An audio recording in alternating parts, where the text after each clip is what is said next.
Yo, what is going on? You salted C dot. I am so excited to be back here posting videos on the YouTube. And today I'm going to be playing some games with a Mew VMAX list that I not only used to take down a tournament, but I also beat 4 single strike decks on the way to the first place.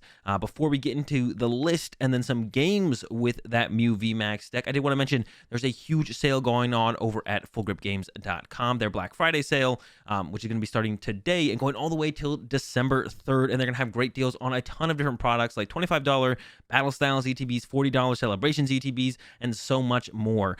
So make sure you go check it out, fullgripgames.com. I'll have a link in the description. If you guys don't catch any of the products today, they're going to be restocking them every single day in the morning at 9 a.m. Eastern over there at fullgripgames.com. So if you miss today or miss tomorrow, check the next day. It's going all the way until December 3rd. So make sure you get in on some of these crazy good deals. And now let's go ahead. Let's take a look at that Mew VMAX list, and then let's get into some games.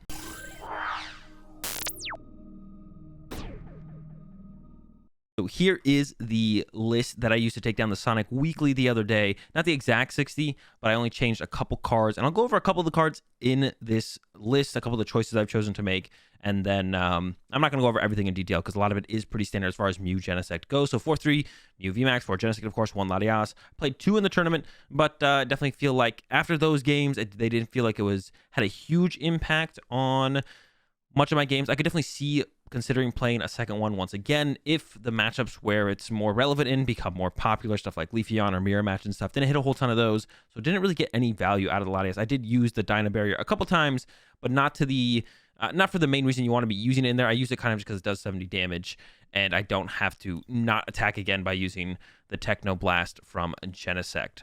Moving along, I do have Cross Switchers in here. My opinion has definitely changed on Cross Switcher quite a bit. I think if you're definitely playing this heavy Peony build, the Cross Switchers are just really, really good. In other builds, I think it's definitely reasonable to not include these. But in this heavy Peony build, the Cross Switchers just work so well. And yeah, I'm a fan of Cross Switcher now. I have 1 Evolution Incense, and I really felt I played 0 Evolution Incense in the tournament. Just used Rotom Phone or just drawing into the Mew VMAXs from the draw power of the Fusion Strike system to be able to find them was all I needed during the tournament. But I did feel like after it, I probably want at least 1 Evolution Incense. It really ups the chances of finding the Mew VMAX by quite a bit, from 3 to 4.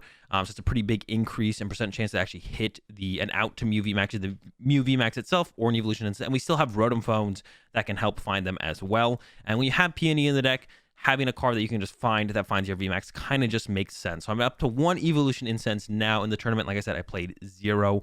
1 Phantom Waves in here. The Phantom Waves was super clutch in quite a few situations. Up against Single Strike and the Mirror Match is where I really got the most value out of it. But I didn't play against a whole variety of decks in the tournament. I think I played against like 6 Single Strike decks total and beat 4 of them. So didn't play against a whole ton of variety of decks in the tournament, but the Phantom Waves was pretty good, so I definitely keep that in there, and maybe even consider adding a second, to be honest. Fog Crystals, great for helping us get that turn 1 attachment on the Mew.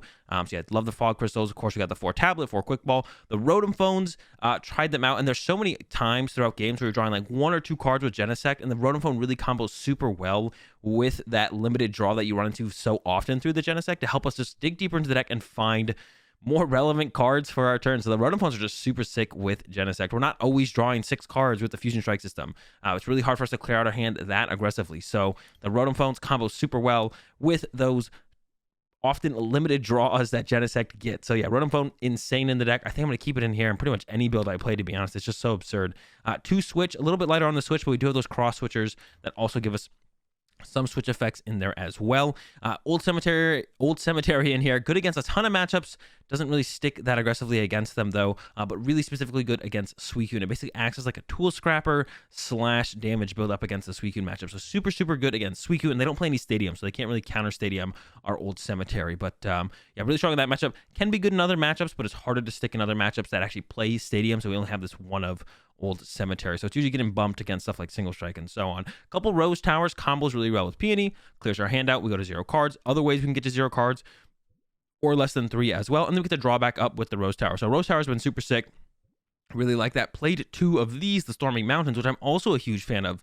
because not only is it a stadium to help us bump Pat to the peak, but we also get pretty much instant utilization out of it because it can help us search out our Latias, which you can then use the Dyna Barrier, or it just gets us another Fusion Strike Pokemon in play, so our Genesects are drawing more cards early on. And this can be a big deal in the early turns of the game when we don't have a ton of Pokemon set up yet. Having more outs to basic Pokemon to then make sure our Fusion Strike systems are drawing a decent amount of cards can be a huge deal. So yeah, the Stormy Mountains is actually, I was really surprised by how good and how smooth it just helped the early turns out. So yeah, big fan of the Stormy Mountains. 3 Boss, 2 Elsa's Sparkle. Of course, you want some of these in here. Super good energy acceleration supporter card. And of course, like I've been saying, play 4 Peony in this build. And it really is the backbone and what keeps everything moving in this deck. And it's just super strong, super strong. So many combos to pull off with it. The Cross Switcher combo. Early game, just getting, you know, like the Evolution Incense or a Fog Crystal to get our energy for turn. Grab something like the Fan of Waves or big Power Tablet turns. We can have like 3 or 4 Power Tablet played in a turn thanks to Peony sometimes. And then a 1 of Vitality Band that helps us really get to that 310 number, which can be really relevant against the Mirror Match or Leafeon, stuff like that, matchups like that. That 310 number can be super important to try and get to. Also can just help out in awkward situations where our opponent just has, just the numbers work out for it. Just sometimes the numbers just work out for Vitality Band. And then to the energy, we've got 4 Fusion Strike energy, of course, 2 Psychic energy because we want to get a ton of value to the Fog Crystals early on to help us set up for that turn 2 attack. And then we also play for Capture energy, which is really great at helping us get more Genesect in play early on and aggressively, or even helping us find our Mew sometimes. But the Capture energy are super sick for that. That's the one thing about playing Capture energy, though, is you do play 10 energy, which is really great for getting that turn 1 energy attachment and, you know, consecutive energy attachments from there. But that is a lot of energy, and they can sometimes clunk up the hand and kind of hurt your Fusion Strike systems quite a bit. So that's like my only concern with playing this high of an energy count. So that might be something I start to switch up with this build, start cutting back on the energy a little bit, see if we can't make it flow a little bit better around the Fusion Strike system of the Genesect. And yeah, that is the list. Like I said, a couple cards different from the list that I used to take down the tournament, but it felt really, really good, and I want to share it with you guys. This is my updated build, I guess. So let's go ahead, let's get into some games, and I'll show you how it works and show you how it runs. All right, here we go. Won the coin flip in the first one, and we will be going first. Mulligan. That's fine, though. Our opponent mulligans as well. We got in this one. There we go. Quick ball. Mew, Mew, Mew. Oh my gosh, that's bunch of Mews. Shopping Center's Elsa Sparkle. It looks like we got a mirror match here, but my opponent has Shopping Center, so that means they play Air Balloon. Almost for sure. That's about all the information we got there, though, is that we're probably playing a mirror match here, and my opponent does play Air Balloon. That's what we should have got there from the Shopping Center. Okay, draw into a Mew. We got a quick ball here. Another Mew. Don't really want to, or don't really need to be too aggressive here, to be honest. We could just go like attach here and then pass. I do kind of want to put a Genesect in play just to kind of have it there. So we have it in place so we can draw cards. I don't really want to lose any of these cards in the hand, but our opponent probably isn't going to Marnie us. So I could be a little bit more passive here and just go like attach pass. But I think I am going to do attach to Mew and pass it over. I don't really think there's anything else I need to do. So yeah, sure, pass. Yeah, okay, yep. Yeah, sure, pass. I'm like debating whether or not I want to play the quick ball for a Genesect, but they're probably not playing Marnie, and they probably have no way to disrupt our hand, so it doesn't really make that big of a deal. They are playing a Cramomatic build, so a little bit more aggressive of a build. They do get the head, so they get rewarded with the Cram play. I assume a Battle VIP pass will be coming out here for my opponent, and it's really coming down to how do we want to tackle our next turn in this situation. And it really depends on what they actually set up. If they get to use turn 1 Elsa's Sparkle, or they're just going like attach pass. Here comes the attachment. They could still get off a Sparkle. And we do play that Fan of Waves, which can be a huge deal in the mirror match and just kind of resetting our opponent's early attachments, to be honest. So that could be a huge deal early on here if the Fan of Waves is not prized. We can make big use out of that, and they are running to this other Mew here. We can knock out this Mew, and then we can go knock out Genesect, and that can be our prize trade right there. Top deck another Mew. That's that's a thing, I guess. We could bench a third one then, knock this out, look for the Fan of Waves, look for the Evolution Incense. I kind of think that will probably be fine. I don't love losing this switch here. I don't want to put down 2 Mews. I want more room for Genesect. So we're going to give up a Mew here. Going to go ahead and grab ourselves that Genesect. Take a quick look through the deck. Evolution Incense and Fan of Waves are in the deck, which is great. We're going to grab both those. Yeah, and then try and get this knockout on my opponent's active and force them to really use that Elsa Sparkle on the following turn. I'm not going to let them get away with not having to use that. We could switch first and actually use the Rose Tower, Or I could Peony first. The problem with using Rose Tower first, yeah, using Rose Tower first always feels a little bit sketchy. I think we should probably use it afterwards. Otherwise, we could draw into cards we don't really want to draw into. And I'm kind of set on that being like a fine line of play here. So let's just go with the Peony first. Yeah, because otherwise we could draw into like stuff that we could draw into like one cross switcher, and that would be kind of annoying. So we're just going to grab these two. And then we're going to go Evolution Incense. And we should be able to grab, or we should be able to find an energy here off the Rose Tower plus the Genesect. I'm not really worried about that at all. It should be pretty easy to find that. So the two hard things to find, we got both those with Peony. Rose Tower first now for a couple. Got the energy. Going to go ahead and capture here. Grab ourselves another Genesect. And then I'm going to go ahead and hold the Rotom Phone. No real reason to play it right now. I don't really need anything else. And I wouldn't mind using this for one. So let's go with this. Hopefully find ourselves another Genesect. We could go for the Quick Ball as well, but I'd rather have that in the deck for later. So I'm just going to put the Genesect on top, then draw into the Genesect, bench the Genesect. Although this does mean I won't have the access to Latias anymore. But if we're going to be the aggressor here, we don't need Latias really anymore. And we're just going to keep drawing cards and try and get to the point where we can just chase Genesects for the rest of the game. And we are really lining up very well for that right here. So that's going to be the game plan here. Our hand might get locked here. So I kind of want to use one of these Rotom Phones now. And there's a cross switcher, which is perfect. So now we can go double cross switcher, KO a Genesect on the following turn. And then, I mean, we're just setting up to go knockout, knockout, knockout to close this one out really quickly here. Yeah, so the problem, and the reason I want to use this Rotom Phone now is because I don't know what's prized. And I could pull two cards on my prize cards. That mean I can't really do anything. We did pull two cards. We pulled a Capture Energy and an Elsa Sparkle. And we can't really utilize either of those, to be honest. Neither of those can really be utilized here. I guess we could play, I mean, we have a bunch of other energy in the hand, so yeah. And then the Elsa Sparkle, I guess we could use that alongside the Cross Switcher, but if we didn't guarantee a Cross Switcher on top, we don't know what we're really getting, we don't know where the game's going. We might not want an Elsa Sparkle yet, but knowing we have the Cross Switcher now, like using the Elsa Sparkle is no problem, right? But if we don't set up that Rotom Phone, then we don't know for sure we're top decking. It might change how we want to play out our hand, because our hand could get trapped and we might not be able to draw anything with Genesect. So we just set it up now with the Rotom Phone, otherwise we're top decking who knows what. And apparently my opponent doesn't have a very good hand, and that's it. That's a game.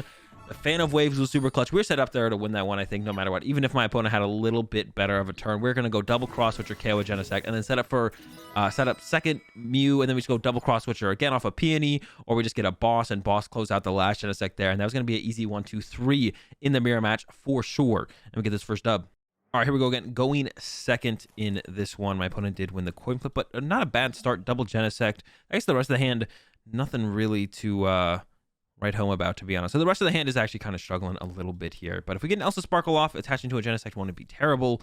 And it looks like we're up against the Urshifu VMAX, which is generally a pretty good matchup. So we got that going for us as well. But they do have the Moltres that we're going to have to deal with it. But the Moltres, yeah, Moltres is pretty good against us. It knocks out not only the Mew VMAX, but also the Genesects in one hit. So another Genesect top deck, that's pretty good. Go with this old cemetery. Go ahead and capture out a Mew. Oh, I should have put down the... misordering there. Definitely a little bit of a misorder there. Don't mind me. Just throwing for the content. Fusion Strike System for one. And then I'll go ahead and use the Rotom Phone after that. Rotom Phone now. See what we can get. Quick Ball, I think, is what we're going to want to put on top here. Go ahead, another Fusion Strike System. I guess I could have played the Evolution Incense beforehand, to be honest, because I'm going to Quick Ball away this.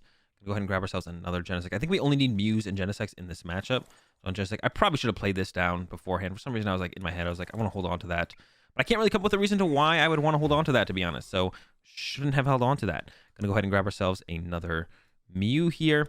And then I believe we have one more Genesect to work with here. So we're going to go ahead and Rotom Phone. There's that Elsa Sparkle. Okay, really great hit there. Yeah, we can't attack this turn, of course, but that is pretty huge. The power tablets in this matchup, I'm pretty sure, are just useless, so I should also throw that down.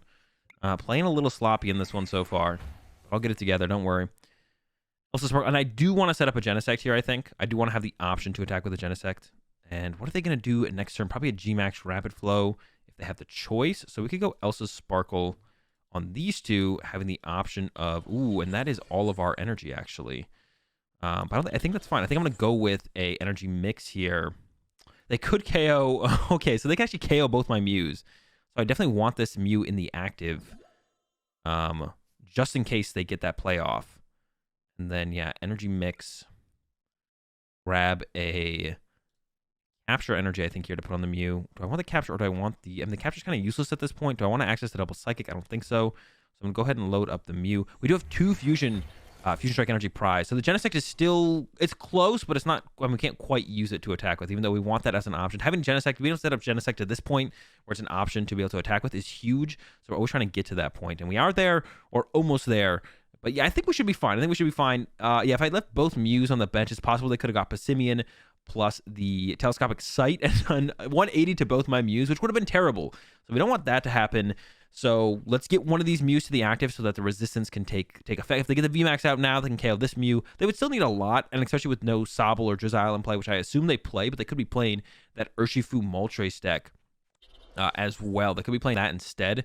That's still an option for, or it's not an option for them, but they are playing the Inteleon build, so they have that going for them, and they can definitely attack this turn with Moltres, but they do need quite a bit. They need to get a Dark Energy for it, as well as a Dark Energy into the discard pile, as well as a way to move the Urshifu out of the active to the Moltres. So they need quite a bit, to be honest, overall, to actually make that play happen. I'm not too scared of it happening. I think we're going to be in a pretty safe spot here overall, and now we got some stuff to decide on our turn. Going to go ahead and, I mean, let's get some Mew VMAX out here. I'm going to go try and KO this Galarian Moltres this turn. That's going to be my target. And we got 4 Genesects to work with, so we're drawing a ton of cards. Also, the Rotom Phones as well will help us see more cards along the way. Going to go with, like I said, I don't think the tablets really do anything, so I'm going to go ahead and play this Fog Crystal, get ourselves a Psychic Energy, throw that down, burn the tablets, because yeah, I don't think they're really going to help. I don't think they're really going to add too much to our turn to turn. I don't think they're going to be doing a whole ton.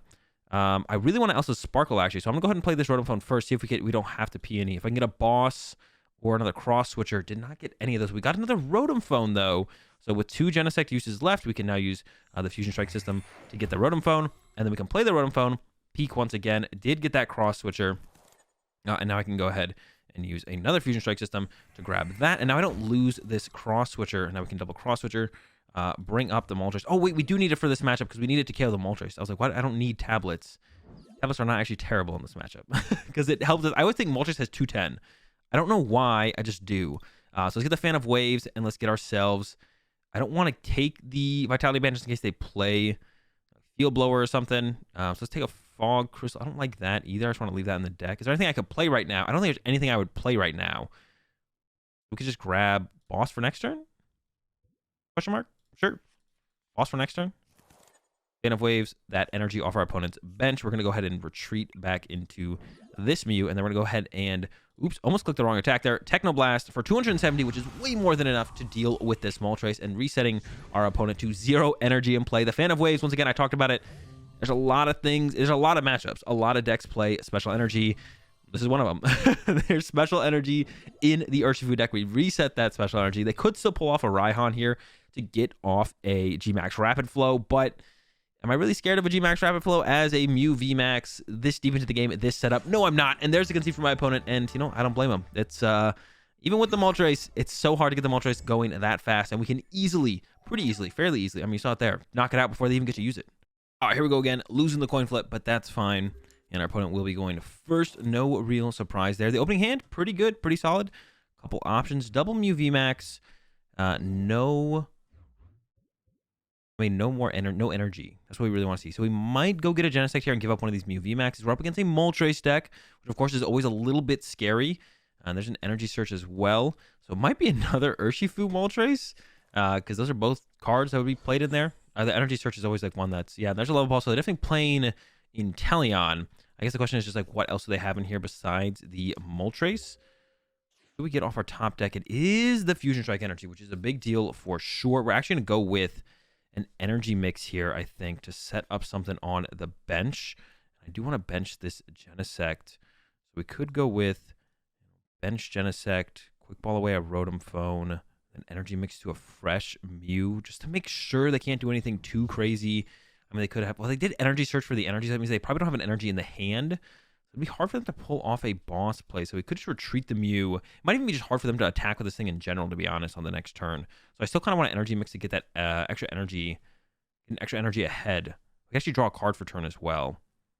So I could go with, like, ball a Rotom Phone, grab ourselves the Mew, take a quick look at the deck. Okay, grab the Mew, Put on the Mew, put on the Genesect, attach the active, Rotom Phone, then we can Genesect for 1, and we will get ourselves probably just another Genesect here. We can draw more with that Genesect and kind of repeat the process here. Genesect for Genesect, put the Genesect down, draw 2 more. Hopefully find another Genesect and then keep drawing. We'll see. Capture Energy will be good for next turn to get another Genesect. Go ahead and Energy Mix now and get ourselves a... What is the best energy to get here, actually? Probably a Fusion Strike energy, just to help play around any shenanigans on our other Mew. And then keep the caps in the deck. This does kind of hurt our chances of getting an Elsa's Sparkle playoff, though. Maybe I do want to go with the Capture Energy then. With the basic energy as well. I'm kind of torn here on what to grab now. This Capture Energy will basically set us up. So I'm kind of leaning on the Capture Energy because I don't think I really need the double Psychic to use the Max Miracle. So let's go with the Capture Energy, actually. Yeah, I want to keep the option open of the Elsa Sparkle.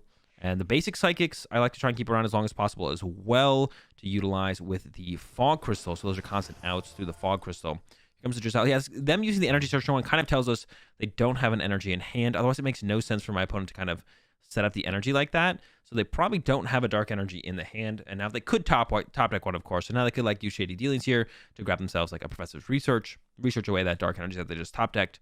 But if there's not a Dark Energy in the hand to like research away, they could definitely struggle to pull off a Dire Flame Wings on the next turn. That could definitely be a struggle for them. And actually, Elsa Sparkle on this next turn is going to be a pretty big deal to pull off to set up another Mew this turn or next turn, because we do have to be able to deal with like potentially back-to-back Moltres here. So it's going to be a pretty big deal to have that as an option, definitely. Here comes a Crobat. They actually quick balled away a basic Water Energy. That's not a Dark Energy. But here comes a Melanie. So it's Melanie Moltres. I have no idea what are they playing. Melanie Moltres. The deck? What is this? I have never seen a deck like this before, I don't think. This is new to me for sure. Or a burn, but we're going to have to knock out right back on the Moltres. They don't have anything else set up. This is looking like a dub for us. They could set up another Moltres on the following turn. They are playing this weird Melanie build, so they could definitely have another Moltres set up on the next turn. That's such a weird build, though. I don't even know what to think. And get another Mew here.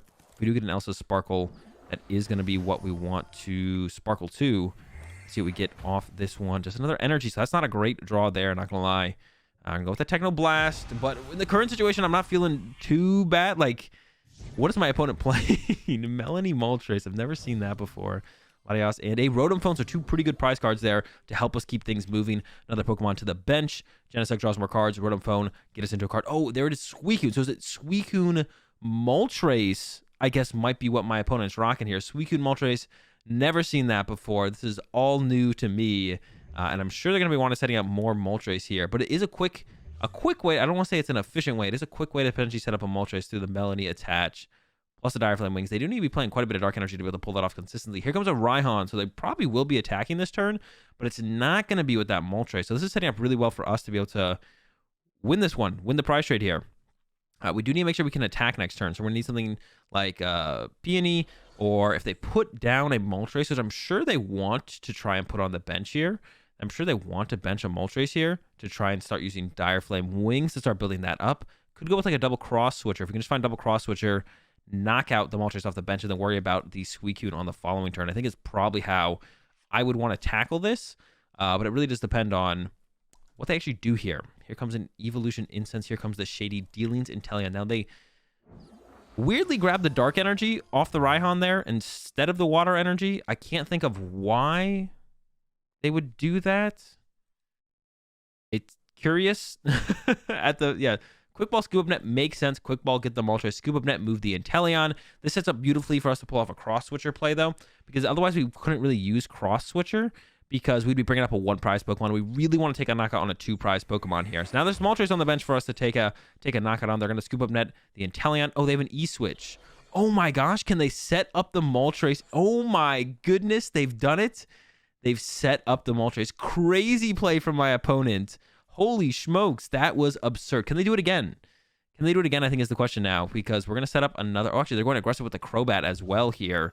Probably because they're drawing 3 prize cards. They want to make sure they get some draw powder out of that. Can they do it again? Now, I'm excited to see them do it again, to be honest. I have to first pull off an Elsa's, what's it called on my turn? Sparkle. I got to pull off a Sparkle on my turn to even make sure we can attack this turn. But that's going to be our plan. Sparkle, knock out this Moltres, and then kind of go from there. But the hand is kind of clogged here for me, to be honest. So we'll see if we're going to be able to pull it together. Throw this down. Good Rotom Phone. I think I will Rotom Phone. First, no Sparkle. Did find a Quick Ball, though. That's going to be a great grab. I want to switch that Peony. No, we really need Sparkle. We really need Sparkle. So we're going to draw 2 cards here.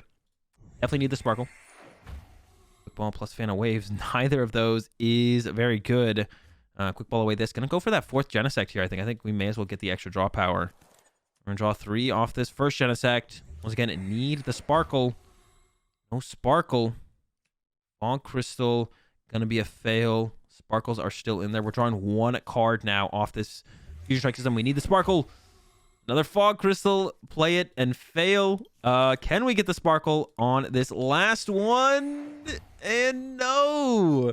So our opponent's crazy. Super cool. Super cool. I will say that. It's a super cool deck here from my opponent. It's probably going to do us in. I'm trying to find... We have like another out here. I can grab this Mew. Could just go with a boss for the turn, I guess. Yeah, super cool deck from my opponent. That's actually super interesting. We can bring up the Suicune, I guess, and try and trap that for a turn. All these things have 1 retreat costs, so it makes them a little bit harder to trap. But the thing's got 2. I don't think this is going to work still. I think we're still going to be losing this one in the end here. And then, yeah, pass, I guess, is going to have to be... Yeah, no Sparkle to be found, unfortunately. Could have got the knockout on the Moltres, and then it could have got interesting from there. But yeah, I think it's just going to be probably a loss here, to be honest. I didn't think it was going to happen this way, but it looks like that's how it's going to be going down. A lot of outs for my opponent here to be able to close this one out. They can retreat the Suicune. They can do something like an escape rope plus attack with Suicune. I mean, that's just like, it's not looking good, but super crazy deck from my opponent. I did not think this second Moltres would be happening, but they made it work. That's why they got the Dark Energy off the Raihan. I was like, what is going on? Why would they get the Dark Energy with this Raihan here? It doesn't make any sense, but they had a plan. Here comes the Air Balloon and the knockout with the Moltres. If you guys looking for a really interesting way to take down some Mew VMAXs, I think my opponent has found it here with this Melanie Moltres Suicune deck. Yeah, super cool. And we'll take an L here in this last one, but these are the kind of decks I like taking L's to. Super interesting and really creative way to get the KO there in the end. And that's gonna do it for these games with the Mew VMAX deck, guys. Is it the BDIF? I think so. It's pretty good. Of course, the Suicune Moltres Melanie matchup might be a little bit tough, but besides that, Mew VMAX is pretty insane, and I'm a huge fan of this Rotom Phone build. Yeah, ton of fun. Check it out, guys. See you tomorrow.